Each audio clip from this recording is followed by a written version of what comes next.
प्रणाम मिथिला, जय मैथिली। आब हम एकटा भगवती के गीत गाबि रहल छी, सुनू नीक लागत।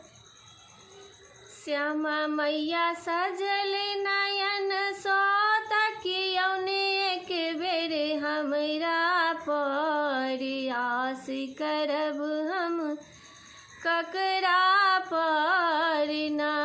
हे श्यामा मैया सजल नयन सो तकियौने एक बेर हमरा पर, आस करब हम ककरा पर ना।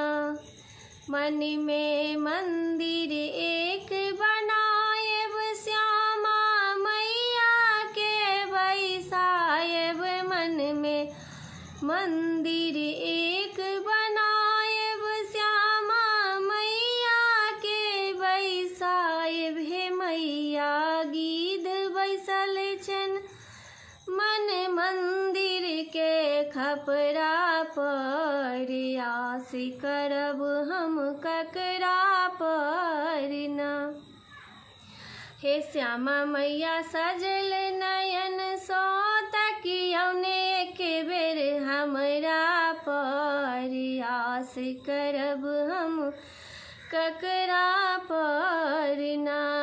हमरा खेतो ने पथारी नहीं छै नौकरी मास्टरी, हमरा खेतो ने पथारी नहीं छै नौकरी मास्टरी। भूखे बैसल छी हम आहे के असरा पर, आस करब हम ककरा पर ना।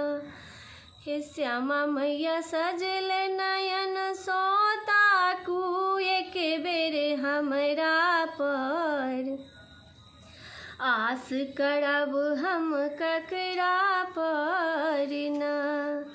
नैहर माई भाई बाप तेजलन, ससुरा भाई भतीजा तेजलन। नैहर माई भाई बाप तेजलन, ससुरा में भाई भतीजा तेजलन। मैया अहाँ के शरण में हम आयल छी असरा पर, आस करब हम ककरा पर ना।